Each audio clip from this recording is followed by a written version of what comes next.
everyone, and welcome to Seafood Matters, and thanks for joining us again today.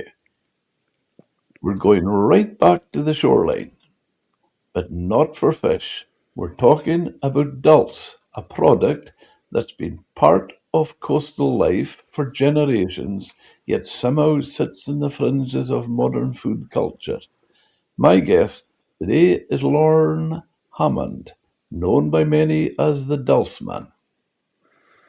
He's built a life and business around something most people either overlook or misunderstand. So today we're going to cut through the noise. Is dulse a forgotten traditional food ready for a comeback? Or will Lorne tell us it has never left the front stage? Let's find out. Hi, Lorne. Welcome to Seafood Matters. Great to have you. And Jim, thanks for having me. I'm excited to be here. great, thank you. We're looking forward to the chat. Lauren, people know you as the Dulse Man, as we said, but what does that actually mean day to day? That's a really good question. And that's something that, I've been asked about before. And I would say it's really determined by a lot of things. It's determined by the tide schedule. It's determined by the time of year. So there's really a lot of variables that come into play when it comes to, what I'll be harvesting. And I would also say, to add to that, that between May and October are the primary months that I would be going out and dulsing. And that means a lot of early mornings, a lot of late nights, which can be trying on a young family. We have a one-year-old and a 3-year-old. But I certainly enjoy it. It's awesome being out in the shoreline. Fantastic. Gets you, must be a real healthy, must be so healthy life as well, because all that in the mind as well, in the mind and body. Absolutely, absolutely. I'd say it keeps me in shape. I'm almost 40 years old. It keeps me in shape, but it's also, yeah, it's trying on the body at the same time. There's never any time where I'm not in pain from, slipping on the rocks or something like that. But I'd say it's worth it. There's something to be said about, working in nature and harvesting, and I really enjoy that blue collar type of work. Yeah, yeah. Just be a wee bit careful when you're saying about you're in your 40s. You're talking to somebody. You're talking to somebody. You'll probably find out your grandfather's younger than me. Yeah, no doubt, no doubt. Yeah, yeah, definitely. I Take uh, me. Sorry.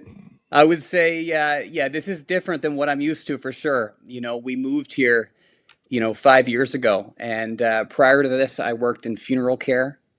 And a lot of those kinds of jobs where you're in an office, and I'm not using my body as much. So this is a different line of work, but it's definitely rewarding. Yeah, yeah. I was going to actually come to that and just say, to take us back, how did you go from coastal life Yeah, uh, to become synonymous with Dulce? right, right. I would say, like I said, when we moved here, um, there's so many jobs are seasonal here, and I looked at what the options were, and obviously lobster fishing is the big thing here. But I would say, over the course of the last 5 years of living here, there's definitely been a decline as far as the catch goes, and I came to the conclusion that I'm going to need to have a side gig or multiple side gigs if we're really going to make a go of it down here.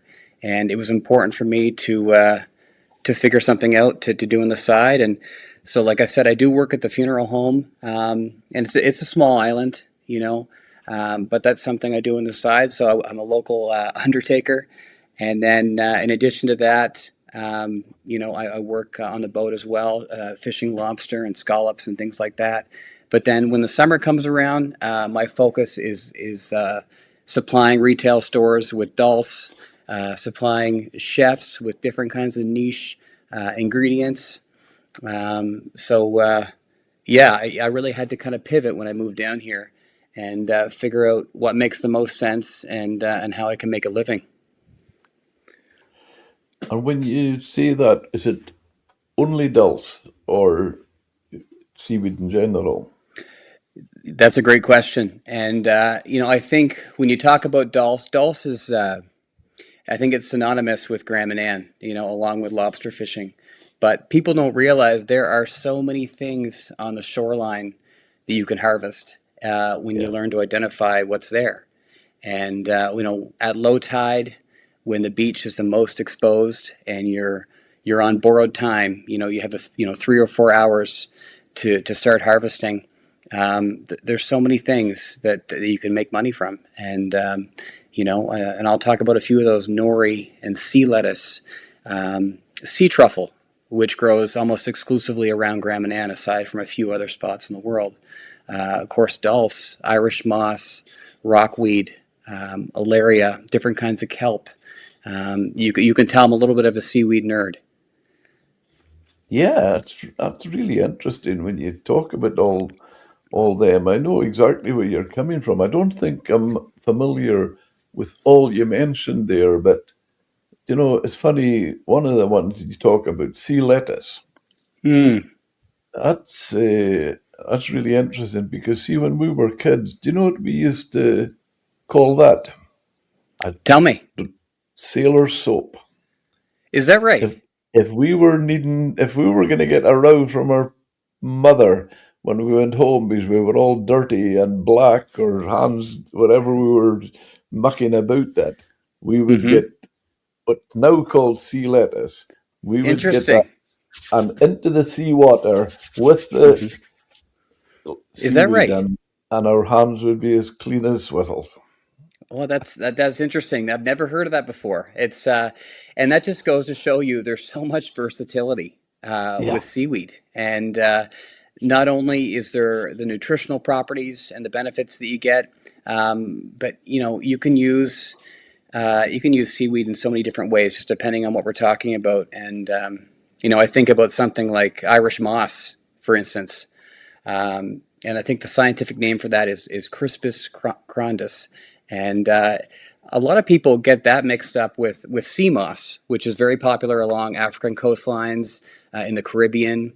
And it's a source of fiber and so many other nutrients. I think there is in sea moss, or excuse me, Irish moss, there's 92 minerals that the body needs.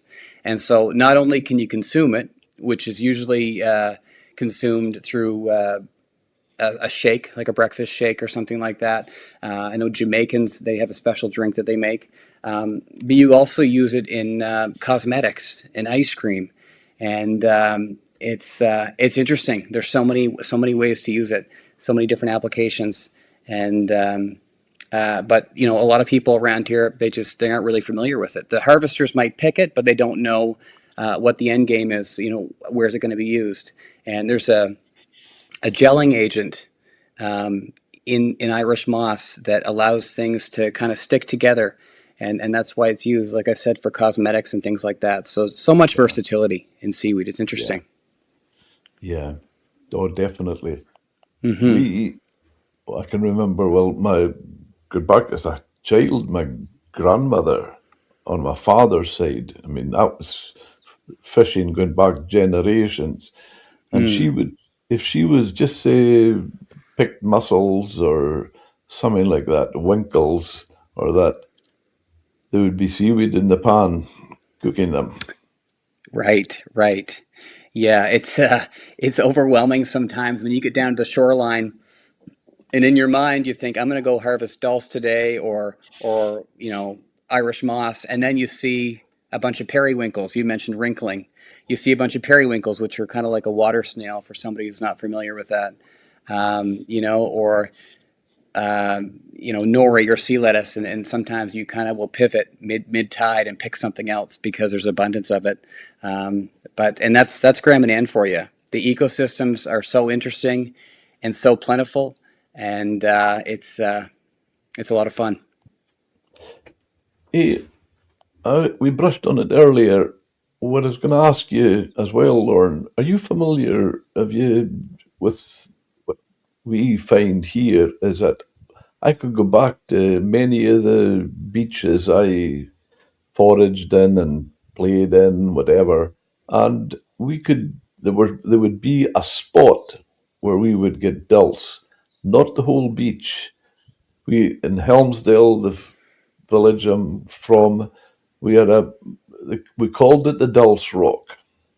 Hmm. And are you familiar with that? That it's in certain areas, not extensive over the whole beach. Or Absolutely. Yeah, definitely. And on Grand Manan, and I think even around the world, there's a certain area of Grand Manan on that western coastline, which faces Maine.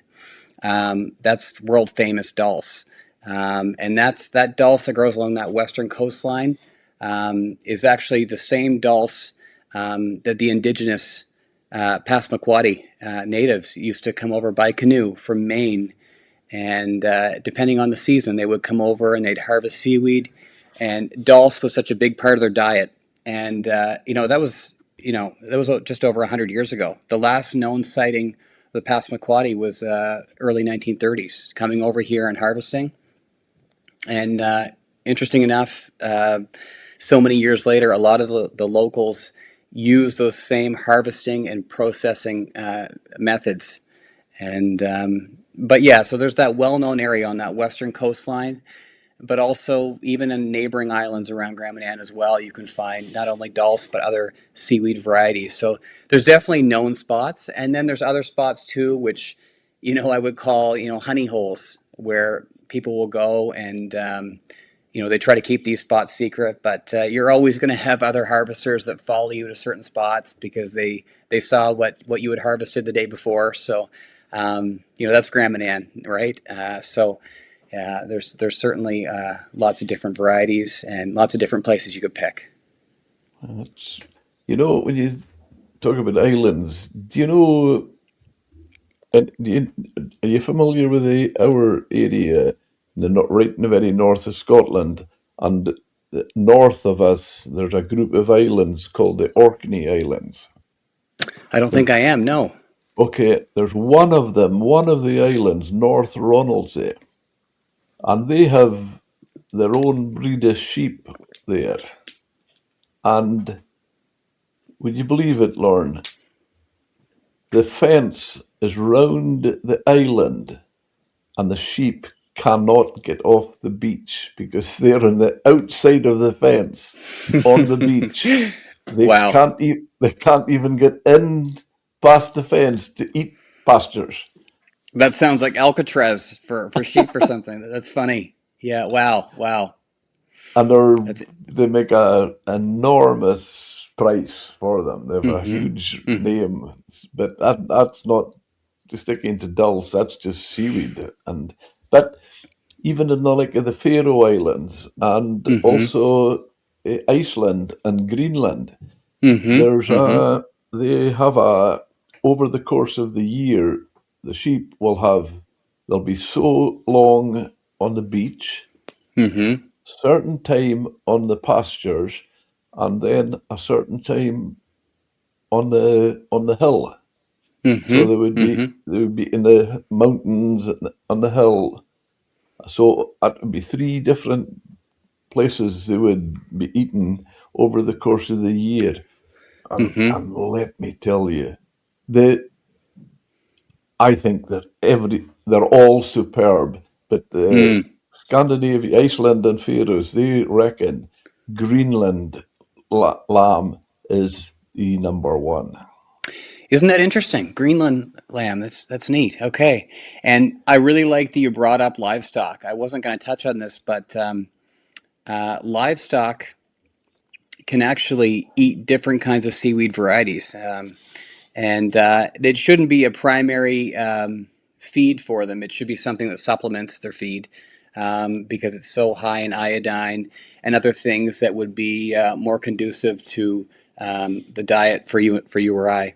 But they can definitely eat seaweed. In fact, I dropped off some dulse to a farmer on the mainland about 2 months ago for their horse, and sometimes that helps with their coat, and other things too. There's different health benefits for the livestock, but again, it's just more of a supplement to their feed. But yeah, that just goes along with what I said earlier, the versatility, you know.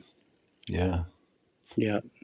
The only other thing I would have to say, it's maybe confession time, telling you all about the special areas for finding the Lake of Dulse. I'm Mm-hmm. I'm I'm saying it here as if I'm being quite open, but I'll tell you, very few people would I ever take to the spot. Right. Right. Yeah. Like any good forager, you'd never you never No. No. disclose where you got things. Exactly, exactly. And let me tell you, like I have, I have my honey holes, and I'm not about to give them up, right? So I would say Or some of these you're spots, even my brother might be the only person that knows some of these spots, and I'll take these spots to my grave. But and after people listen to this podcast, they're gonna follow me, but and that's okay. you mean did you actually mean you're not gonna give them what did you say? The honey spots, you're not did you say you're not gonna give them up? No, definitely not. No, By the there's sound of things, by the sound of things, I was going to ask you. I don't think you're going to share them either. No, no, I won't be giving you no any kind of coordinates of where to find these spots. But you know what? Like I said earlier, there's so many different spots on the island where you can harvest, and there's neighboring islands too. And what's interesting too is if you go 2 or 3 miles up the road and you stick on the same coastline, it's so diverse. These ecosystems are so diverse.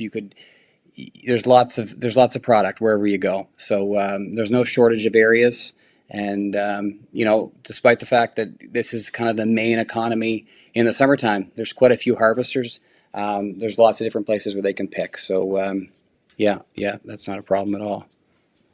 You know, when we talk about the many different uses, I Mm-hmm. remember as my father had, when we were younger, just say Mm-hmm.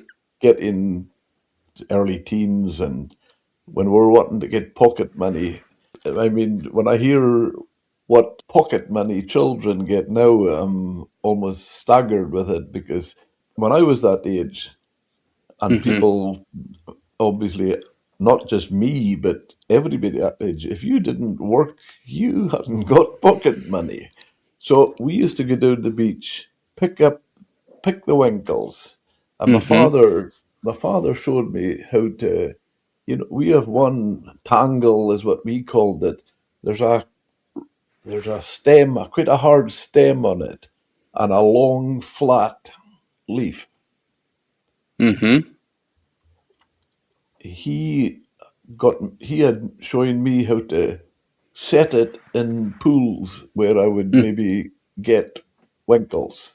Mm-hmm. Leave it a few tides, Mm-hmm.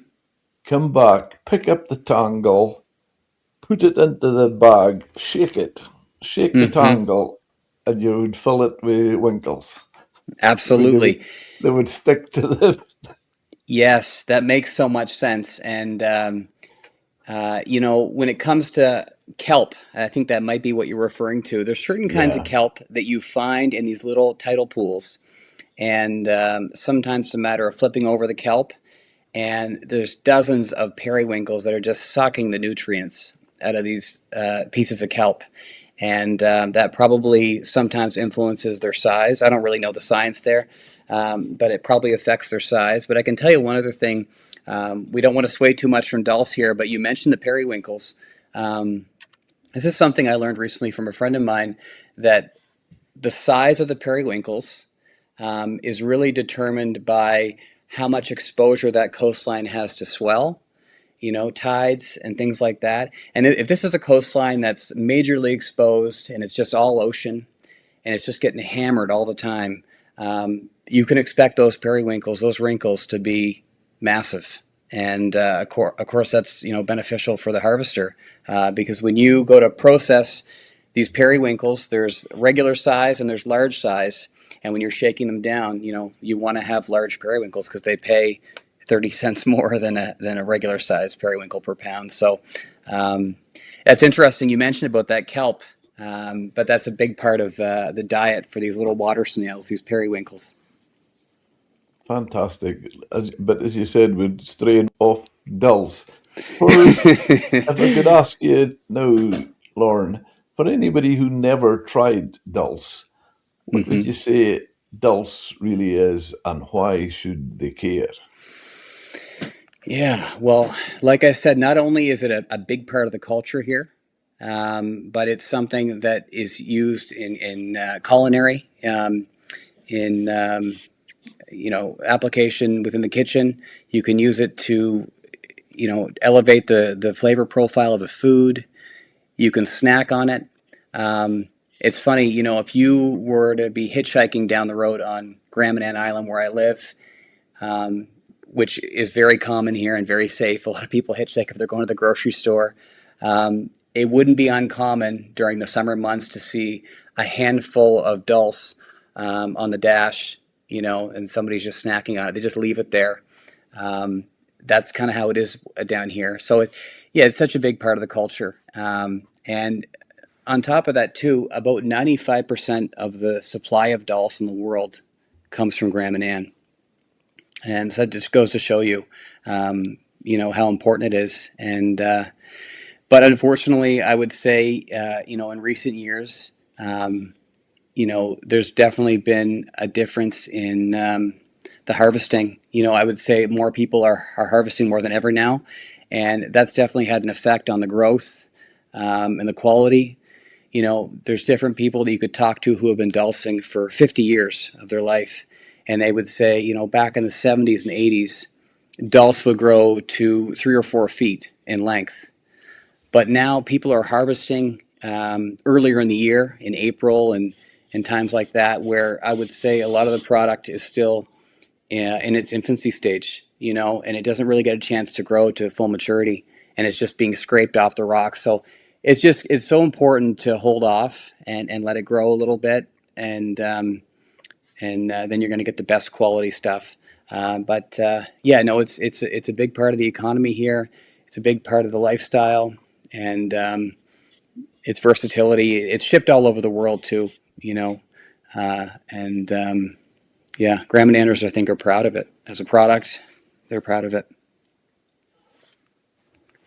Would you ask, if I was to say to you, taking it a stage further from that, and has been eaten for generations around the Mm, coasts, what have we lost in how we value it today?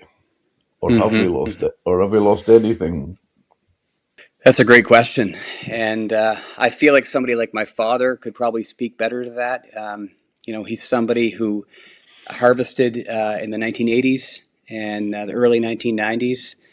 And I would say the biggest thing we've lost, and maybe the sustainability of it. Like I said, there's dozens and dozens of dories and small boats that will go out and just go overboard in the harvesting. And there's really not a lot of regulation when it comes to dulse, and so there's people going out, prematurely to pick, and so it's a matter, of, like I said, giving it a chance to grow, and the quality is so important. And even when a harvester goes out and picks, they want the best quality product that they can go and sell, because when you go to somebody who buys dulse, there's going to be first quality dulse that's worth a certain amount, and then there's going to be that second quality dulse. And second quality dulse is something that might be grinded up into flakes, and it may aesthetically maybe it doesn't look as good. Maybe it's got some gray leaf in it, and gray leaf is something that happens, when it might be a little bit sunburnt, and things like that. So the quality isn't there. It's really more aesthetically. The flavor is still going to be there. The taste is going to be there, but it just doesn't look as good. It's not something that maybe you're going to want to buy at the farmer's market. So conditions are important, and yeah, no, it's about just doing it right, doing it and having integrity when you pick. That's the biggest thing for sure. Yeah, that's really good. So from that, do you feel it's a forgotten food making a comeback, or are we reinventing something that's really never been away? I would say it's becoming more well known. to people. And a lot of buyers, a lot of retail spaces are open to the idea of giving it a shot for different reasons. I think, well, first of all, it's got phenomenal shelf life. Dulse is something that can last up to 3 years if it's kept in a cool area, a dark space. Usually it flies off the shelf during the summer months, but if it's kept well, then it can last for a long time. And it's such a nutrient dense food too. There's so many nutrients in dulse. So I think, yeah, I think a lot of health food suppliers and retail stores are willing to give it a shot and see how people, if they're going to be receptive to it or not. Um, and I'd say a large demographic of my customers are baby boomers. You know, a lot of these, I love hearing stories of people in their 60s and 70s who, their experience with dulse as a kid, whether it's going to the store, the market with their grandfather, and then bringing home dulse and maybe frying it up on the wood stove, kind of like you would with bacon, you know. Yeah. And by the way, for any vegans out there, this is a great alternative for bacon. It's got that similar flavor profile, and you don't really feel as guilty, and it's certainly got better health benefits too. But I would say that a lot of people are giving it a shot, yeah, for the health fanatics, they're willing to incorporate that into their diet and give it a try. You've seen the industry evolve, obviously, with your involvement in it. What's changed, do you feel, for the better, or has anything gone backwards? Uh, I love that, you see chefs in different restaurants across the country, across Canada, incorporating fresh seaweed or seafood into their menus. And, I'm not just talking about dulse, different kinds of kelp and Irish moss and things like that. They're implementing that into their cuisine. And what I'd like to see happen more with people though is using it more day to day in their kitchen. Like they use salt and pepper. Um, Put a pinch of dulse flakes on your eggs in the morning, or dulse powder, Irish moss. Use these things in your smoothie. Get those health benefits. So I'd love to see it, more in the day to day. And I think you're seeing more of that. I really do, especially with food influencers, on Instagram and Facebook. They're using things, and it's starting to, I think, get some traction for sure. One of BBC had a team up doing in the area, and they had me cooking fish because I had the reputation from using what was local. Do you know what the dish they plumped on for me to cook? I think I could probably find a copy of the video and I could send to you. I'd love to see it. It was sole with a dulse butter sauce. Ooh, that's nice. That's nice. That sounds great, man. Anything seaweed or anything seafood related, I'm in. Yeah. I'm in. That sounds so good, man. And Yeah. how'd you enjoy that?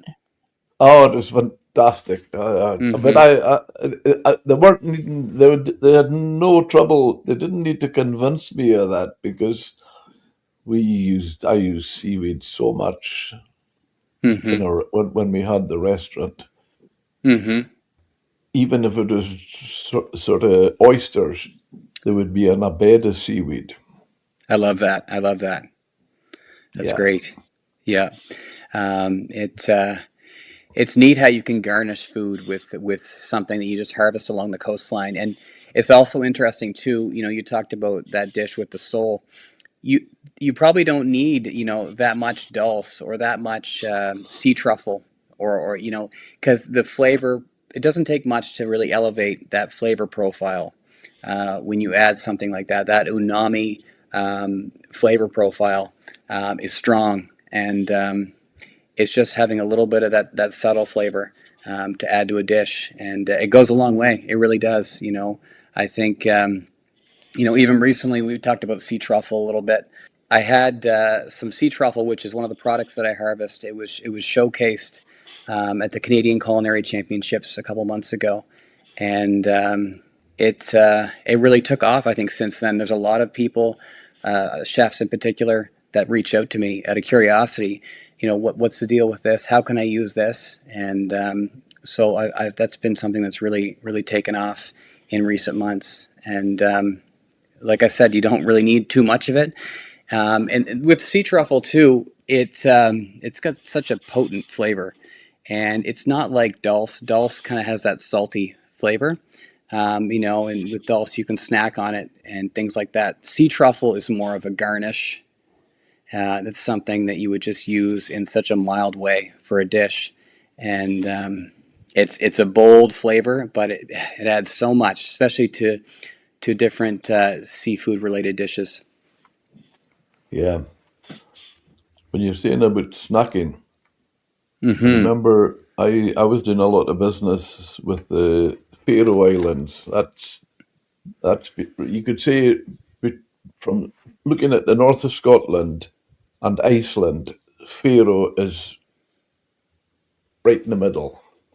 Mm-hmm. And we used to I used to deal with a lot of Faroese boats. That was Faroese fishermen with their Faroese boats fishing Faroe waters, and they would come and land their fish in Scrabster, where I was based. I did a lot of business for, I'm talking 15 to 20 years, and I got to know a lot of them really well. And I spent a lot of time going back and forth to the Faroes. One of the skippers who I classed as a close friend, unfortunately, he was lost at sea. His boat was lost, Lorne, and he lost. That was for the family. That was the father, son, and son-in-law all lost. Wow. Wow. So the father's son and the daughter's husband Wow. lost. But when they were all before that happened, I was in the Faroes, went along to see them. They asked me along for a meal, and before that, there were snacks. It's just when you mentioned snacks, it came to my mind. The what we call, I'm not sure, we Quality Street and Macintosh. It's like chocolates with different flavored centers. I'm familiar. Yes. Okay, and there was Quality Streets, Macintosh, different toffees. There was bits of seaweed in a plate, and there was parts of dried fish on the and the children. Every one of the children never touched a chocolate. Is that right? It's a turn off, was it? Not yet. They were on the seaweed and the dried fish. Mm-hmm. Mm-hmm. Now, Interesting. I thought that was really, really interesting. Yeah. Yeah. Huh.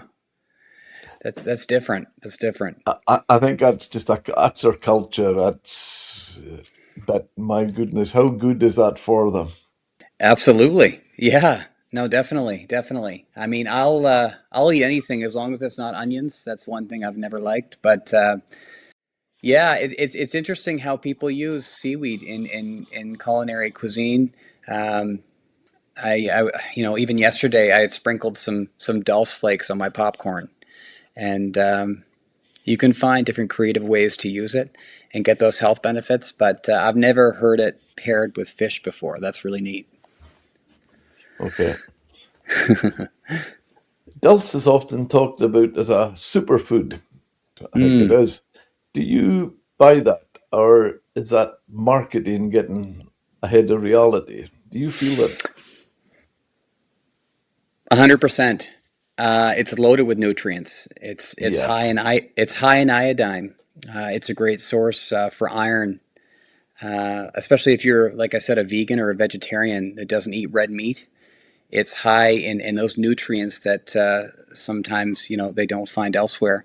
It's got potassium, it's got magnesium, it's got calcium, um, and it's got plant-based protein. So you're covering so many bases there, and I think it should be incorporated more into a lot of these, people who are older who maybe have these deficiencies, and it could be almost used as a replacement sometimes. I don't want to get myself in trouble here, but from any pharmacists or doctors, but it's got so many health benefits, and I think it should be incorporated more into the diet for sure, because 100% it is a superfood. That's a good point. Excellent. Good answer, I would say, because I felt this. I feel the exact same. I should say in moderation. Like anything, you want to eat it in moderation because it is high in iodine, but certainly one of the healthiest snacks out there. Yeah, definitely. Hmm. Are there risks or misconceptions people should be aware of? Do you feel in any way? Yeah, there might be a few. I would say some people might think that it's some kind of miracle food because it checks off so many different vitamins and minerals you can get, but it's not. You still want to eat from all the food groups that are suggested by the Canadian food guidelines. Um, but it is nutrient dense, and it comes straight from the ocean, and it's not processed like you'd have a bag of chips down at the gas station. It's it's not going to fix you overnight either. But it's real food. It's not a shortcut, and it definitely eaten in moderation. But I don't think there's major misconceptions. I think that there's a lot of people in the Maritimes, most people that be familiar with dulse, and those who like it, uh, they actually those who love it, and those who hate it. Um, but Yeah. one thing I should touch on as well too is as the Eastern Canada becomes more populated, there's been such an influx of immigrants, especially from areas like Korea and China and the Philippines. And a lot of these nations, seafood in particular is a big part of their diet. And I feel like they're going to be more interested in trying things like this in their own cuisine. And so it's a cultural thing for us, and I think it's gonna become even bigger too with all these immigrants. I really do. How do you feel about what I was going to mention just now, Lauren? I think what I would say a misconception people have, is they're seeing seaweed and all they see it as, oh, it's just something that lies on the rocks. Hmm. But if they were to see it when the tide is in, they would see the importance of it because there's so many. You talked earlier about the different varieties, and they're all got their uses. Mm. Now we have I'm sure you'll probably have the same there. Rack. There's bladder rack Hmm. and Hmm. a few different racks. Now, and there'll be air pockets like wee pops. Hmm. We would squeeze them and pop them with the air. Now, the Yeah. reason, I mean, they're important because that's what takes them, keeps them up. They're almost like a tree when the water's and the tide's in. So it's not just food for us when the tide's out, but it's cover for small fish. If there's for predators, Hmm. there's so much importance in seaweed. Definitely, it's a big part of the ecosystem, and it is going to offer protection, like you said, for some of those smaller crustaceans, from predators in the sea. And you know, you mentioned the bladder whack, and that's something. It's not something I actually deal with very much. There's other people here on the island, other buyers that do deal with it more often, um, but I'm not very familiar with it. But it is something that's harvested a lot around here, and it has a lot of interesting compounds in it too that are actually really good for your skin. And people who have rash and eczema and things like that. There's a gel agent in some of these things. I think you can also find it in rockweed, and just by rubbing it around your hands, and you can find actually some of these things.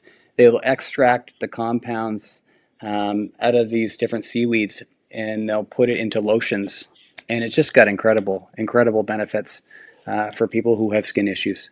You can find a lot of that bladder whack around Grand Manan. You really can. Okay. Mm-hmm.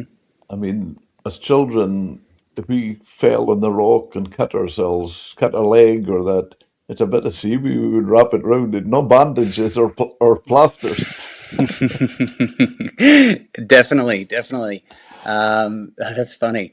That's not something that we would use around here. We'd probably just go up to the hospital, and it was great. Living on a little island like this, there's a hospital up the road that services the 2,400 people that live here, and I would say honestly, you get the best health care on Grand Manan Island. I think there's 3 doctors down here, and the wait time at the hospital is usually about 10 minutes compared to maybe 24 hours on the mainland.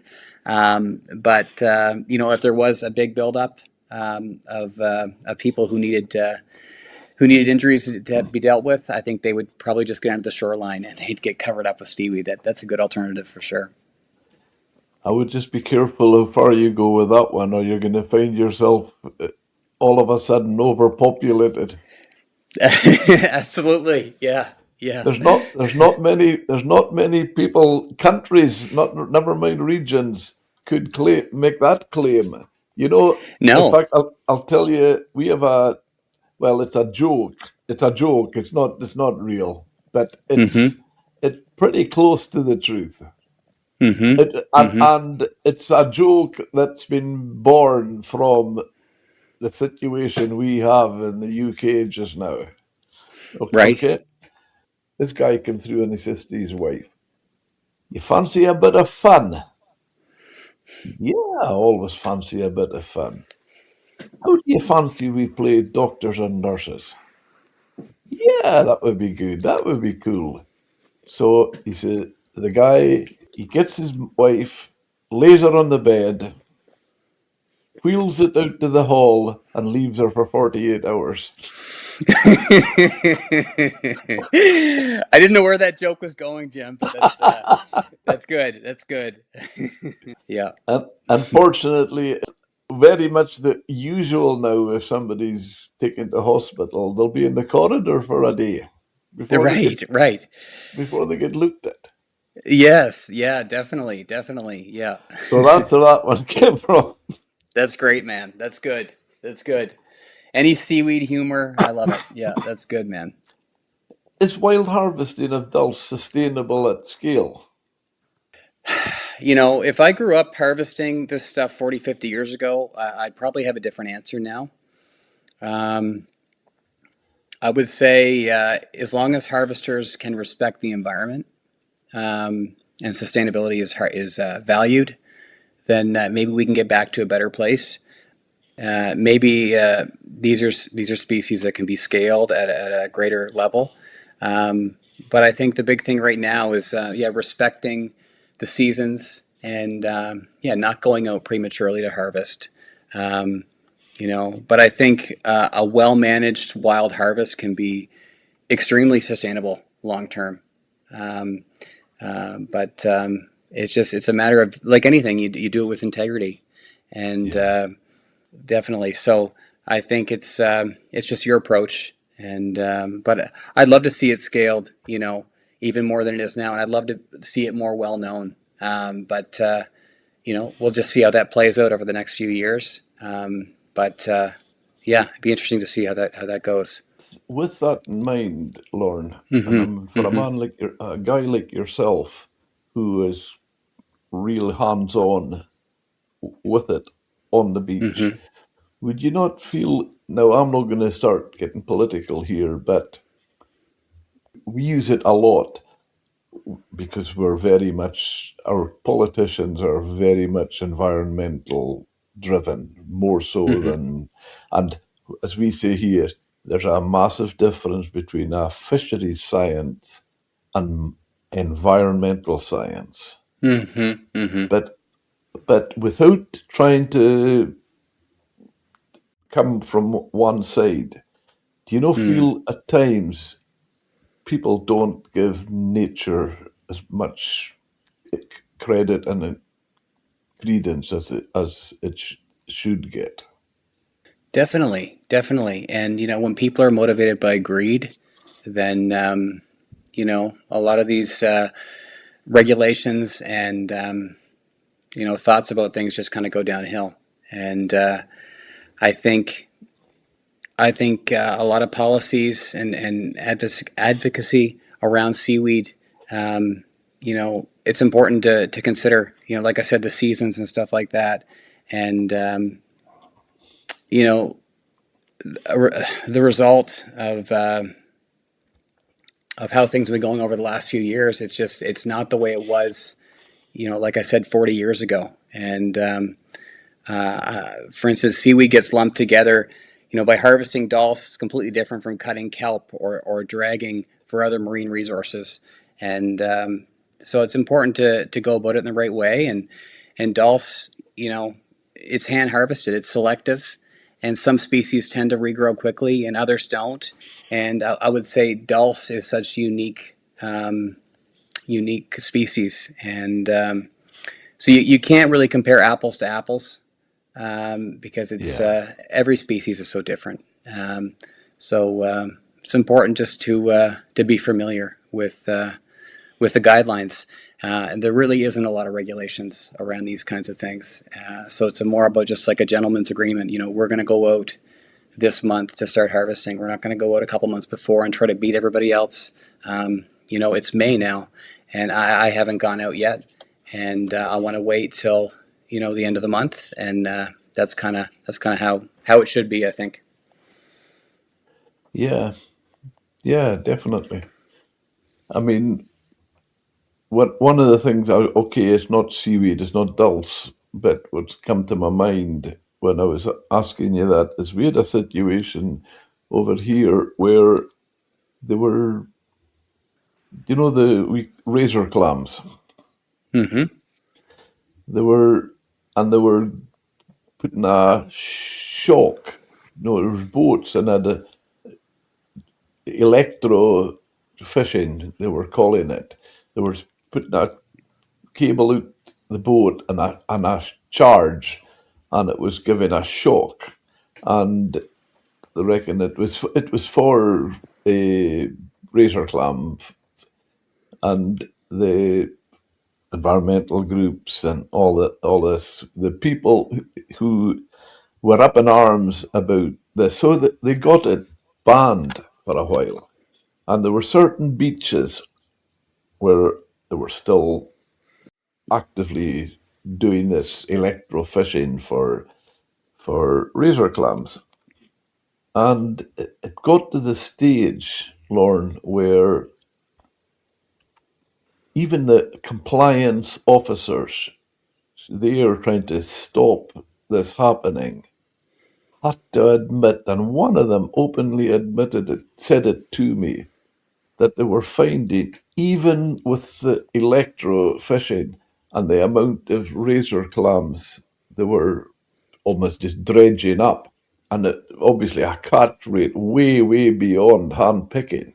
But a few tides, and here was more razor clams coming in. Right, right. So I just feel that that's more or less where I was coming from. That type of thing, when Mm-hmm. we just think negativity, negativity. If you Mm. if you pick double the, just say you pick dulse today and you pick double tomorrow, Mm. or you're fishing yourself out. I don't see that. Right, right. Yeah, it's a good idea just to kind of mix it up and go to different spots, let other places replenish, And exactly. naturally, that's going to happen if you let an area, replenish and let the tides come in and out. You go back in a couple of weeks, there'll be, that much more, product there. So it's good to rotate your spots as a harvester, and I think that's what a lot of people like to do. Um, so yeah, no, that's important. That's a good point. That's a good point. Yeah, and another big point here, which I feel is fair to mention, which I'm absolutely sure you're right with. A great saying a lot of fishermen have here: we don't work against nature. You can't work against nature. If you if you did, he says, if you were playing a game with nature and you went against it, they would just kick the board. She would kick the board. So Mm, they talk about working with. There's no other. You don't mm, play against nature. You work with it. I'm sure definitely, you're definitely. what you're saying there. That's exactly what you're doing. Absolutely. And, there's so many variables. There's so many things that go into my approach every time I go out to harvest. And, you want to look at obviously the tide schedule and to see what time low tide is at. But on top of that, too, you want to see what the weather conditions are. What's it look like as far as wind? What's the swell going to be like? Every time I'm going to wear a life jacket. Two kids at home. I'm always going to wear a life jacket and a wife. But it's important to look at those conditions because it allows you to anticipate what might happen. And if it's rough, then maybe it's just not worth going out, even though it might be a matter of leaving money on the table. My life's more valuable than that. I've had a few close calls, even over the last 3 or 4 years. One was on a scalloping boat, and the two other times were while I was out harvesting product. So it's important to consider all the variables. One other thing that's huge on Grand Manan is the fog. All year round, it's always foggy here, and so visibility. That's another thing too. So, yeah, it's just good to be aware of what to expect for sure. That's great. That's great.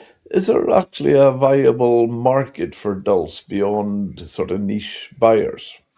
Hmm. I would say the short answer is yes. The eastern provinces of Canada, there's so many meat shops and markets and retailers that carry dulse. Um, but as I said, there's an incredible amount of versatility in the product, and it could be used as a salad topper.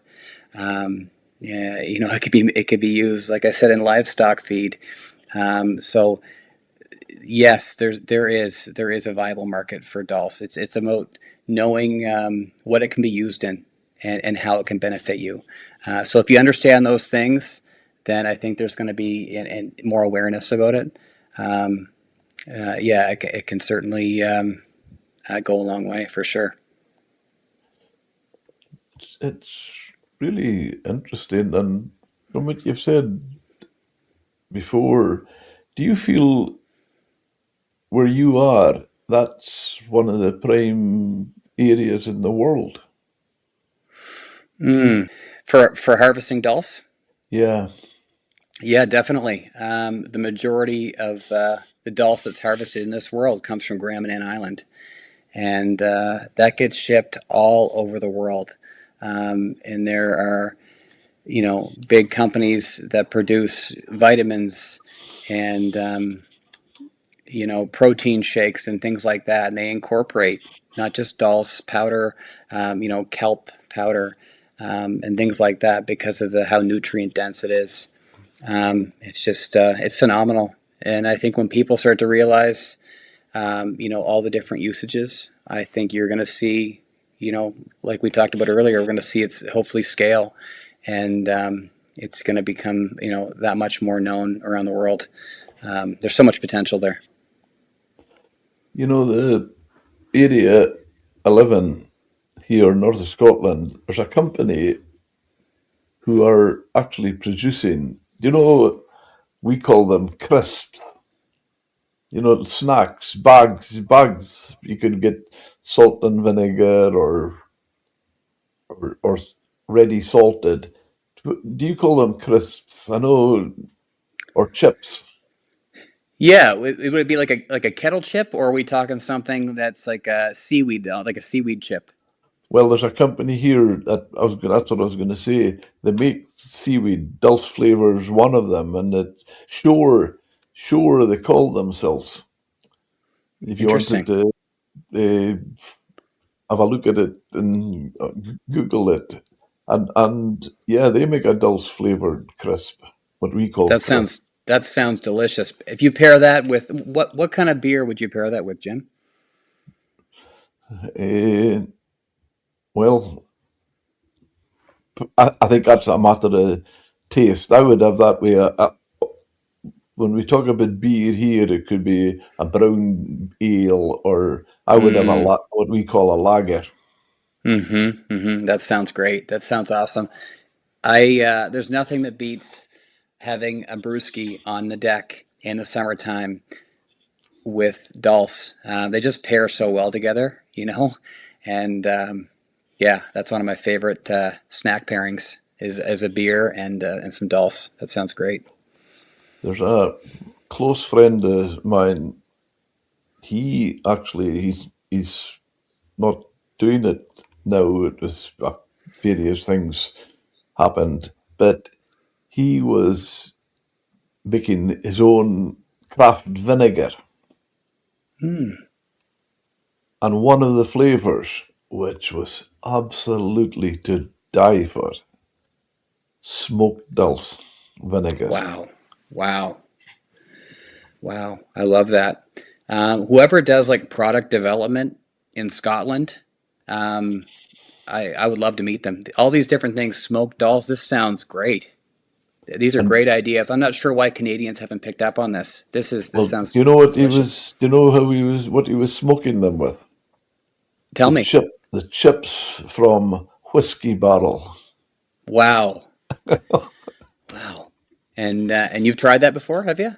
Oh, just absolutely! I used to put it in so many of my sauces and dishes. It was just Mm-hmm. fantastic. In fact, Man. I could easily put you in touch with this guy, and you could talk because, like you and me, from our conversations, he's at his happiest when he's on a beach. Mm, definitely. Oh man, that sounds so good. Such a talented chef. How Mm-hmm. some of the products he's come up with, Lauren, were just amazing. But that, Mm-hmm. for me anyway, that was the best smoked dulse vinegar. That sounds so good. Oh, wow. Yeah. Eh, what would you say is the biggest barrier? Consumer perception, supply, or price? Hmm. I would say, I mean, hey, the sales side for me is the easy part. Um, but I would say maybe consumer perception. That might be the biggest hurdle. Um, I talked about the influx in Asian immigrants, and I think, yeah, once they start using that dulse, and not just dulse, all those other kinds of seaweed, and these are different seaweeds that don't necessarily grow in places like Asia, or these other places that they're coming from. I think when they understand the culinary application for these different seaweeds, I think you're going to see more of it used. But um, yeah, I would say consumer perception. That's probably the biggest hurdle. So ask me that question in 5 years, and hopefully it's different. Hopefully it's different. I'll take a note. Have you seen Mhm. big players come in and misunderstand the product? A lot of these big players, you talk about big players, on Graham and Ann Island, there's probably, hopefully I don't misspeak here, but I would say there's probably around 7 or 8 different big buyers on the island. Um, I have a lot of respect for them. I do a lot of business with some of them as well. A lot of these guys, they originate from the island and they come from generations of harvesters. Their father, their grandfather harvested, and their grandfather might have used oars, and now we use small outboard motors. But a lot of these guys are salt of the earth kind of people, and they were raised well, and they're just looking to provide for their family, like myself. But yeah, they have respect for the land. They're third and fourth generational harvesters, um, and they're all good guys to deal with. They really are. But there's definitely a competitive side to it too. And you're always you can't help but looking to see what they're up to. But I feel like I've got enough ideas inside of me how I want to see my brand move forward. I just try to focus on what I'm doing, but. A lot of the guys here are really good guys. There's people from the states, from Maine, that have ownership in different companies or different stakes down here on Grand Manan. But yeah, they're all good to deal with. They're all good people, and it makes it that much easier to go out in the shoreline and just get along with everybody, right? Yeah.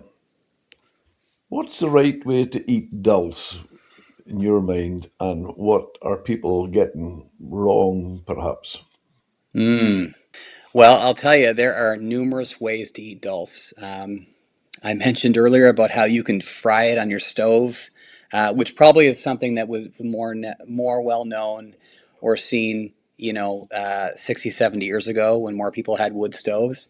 But wood stoves are actually a big thing on Grand Manan even today, just because the houses are so old. But yeah, you can cook it over the stove. Yeah, you can grind it up into flakes. You could have it even in the smallest form, like powder or flour, and you could sprinkle it on your salad, and it could be snacked. It could be snacked, along with the beer, like I said. So there are so many ways to use it.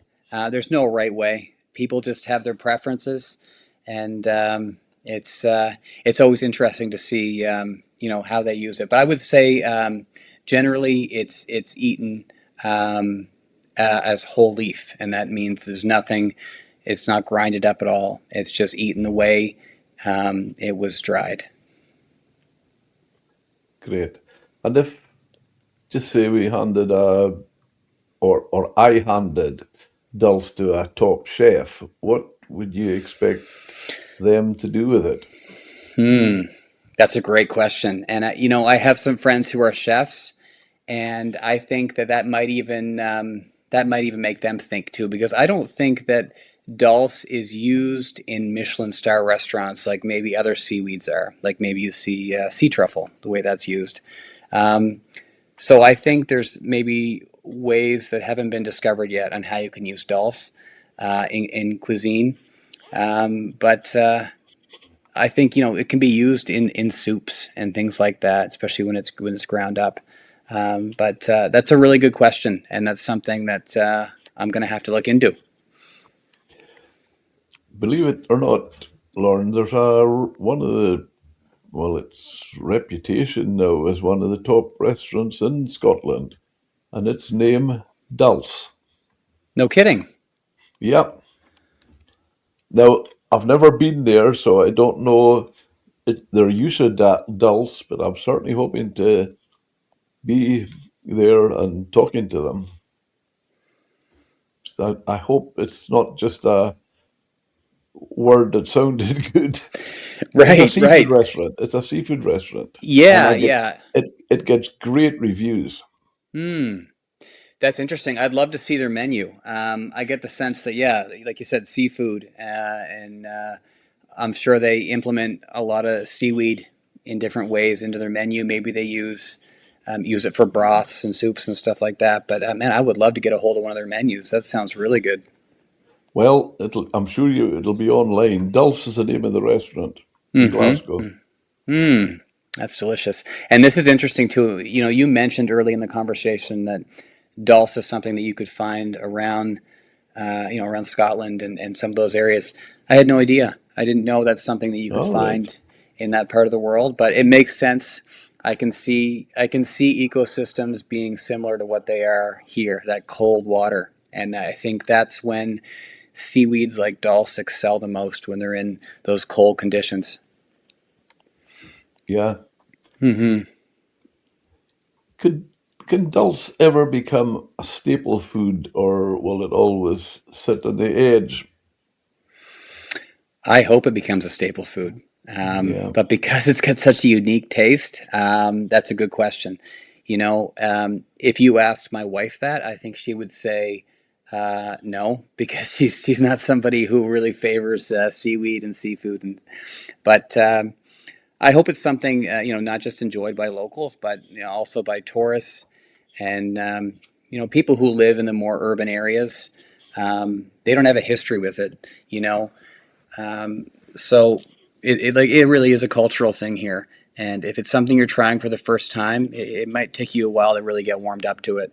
Um, but I would love to see it become more of a staple. I mean, it is big in the Maritimes, but more in places like New Brunswick and Nova Scotia. If you went to Newfoundland or Prince Edward Island, maybe not as much, but it's definitely a part of the culture here in New Brunswick for sure. You know, it makes me think how strange things are, Lorne. Is when I'm asking you a question like that, and you're not sure, but when you think back to a previous question, and you're saying about all the vital or nutrients that that are in that are you get by eating it, Mm. calciums and magnesium. My goodness, they're Loaded. all essential for us to. Absolutely. Absolutely. Yeah, I know. There's no question. It's so nutrient dense, and it's we touched on it earlier. It's a superfood, and there's just so many ways it can be used, and Do you would yeah. you wear this one that I often feel just in general, not yeah, very much about seaweed, but and its varying types and that. But when we talk about that, I don't know, is it it's maybe like a culture, and and we're saying, will it become? But it would almost all be going back to what we where we were, because it was a very important ingredient for our. Well, when I go back to my grandparents and parents, it was Hmm. really, really important. Definitely, definitely. Yeah. I mean, for years, it's been important, and it's interesting that even in other cultures, it was a big part of their diet. European cultures and indigenous cultures, and now even today, 21st century, it's almost like it's making a comeback, and it's becoming more well known, and I love to see that. It's just so unique. Yeah. Would you encourage young people to build a business around Dulce today? And is the market big enough, do you feel? Uh, I would encourage young people to build a business, you know, but I would encourage them to build it around something they're passionate about, and as you're asking that question, there's a good friend of mine that comes to mind, somebody who I've been fortunate to travel the world with, and nearly 20 years ago, myself and this friend we went to Australia, and we got to have some experiences overseas, and he discovered a real keen interest in water sports, particularly in surfing, and now he runs one of the most successful surf schools in Eastern Canada. So with that said, I would say that if you have the ambition, it's hard being an entrepreneur. There's so many challenges, but if you have that ambition, certainly start a business that's related to something you're passionate about. And for a lot of people, that's not going to be seaweed, but yeah, there's definitely a need for more promotion for seafood and seaweed. And but on top of that, the importance of sustainability is huge too. So, but there's definitely there's a lot of hustle related to starting a business with something like seafood and seaweed. It's it's a niche market, but there's definitely a business for it for sure. Yeah, that's really Yeah, encouraging. Yeah. we're good. Say, where is the Dulce industry in 10 years? Would it be, do you think it would be bigger, better, or maybe struggling, or? I think, by God's grace, it's flourishing. As the environment is constantly changing, it's so hard to anticipate these things. But I'd like to think that dulcing will be as fruitful now, a decade from now, than it was in the 1970s and 80s. And I'm somebody who tends to be optimistic about things. But yeah, I can see. Hopefully, this is something that's sustainable, and it's like I said, just as big as it was 40 years ago. Because I think it's important now. I think people are more health conscious, and they're thinking about how can I incorporate things into my diet, that's going to taste. First and foremost, is it going to taste good, but also how's it going to benefit me? How's it going to help me with my health? And so I'd love to see it continue to flourish, a decade from now. But we'll see how that goes. Great, great. Yes, of course. I mean, we're talking about, I'm asking the question. I'm even thinking about my own question. I'm asking you what it's going to be like in 10 years. Here's me asking that when it's been going on for hundreds of years. It's been used. Definitely, definitely, yes, yeah, yeah. It's so rich in history, and it's been a big part of of individuals' diet for a long time. So yeah, hopefully that continues to be the case years from now. Is, is there anything you feel needs to change for it to be taken serious in mainland food culture, mainstream food culture? Mm. I think people, they just need to give it a chance, and even if it's the flavor profile that might deter somebody, um, because it's not something you're accustomed to. It's interesting to me. This boggles me. There's people in the Maritimes that have never tried dulse before, and but I think if you learn how to pair it with something that you enjoy the flavor, and like I said, if that's a beer, or if you have eggs in the morning, then yeah, no, just learn to pair it with something that you enjoy, and maybe you'll get used to the flavor profile, and it'll become something that's part of your diet. Okay, okay. You know, from chefing experiences, anybody that asks me for advice on how to cook, just say a lobster, crab, any shellfish or the like, and I always say, look, go as close as you can to the environment that they've come from. Hmm. Preferably every time, I says I would use seawater before I would start adding salt to water at the Mm. top.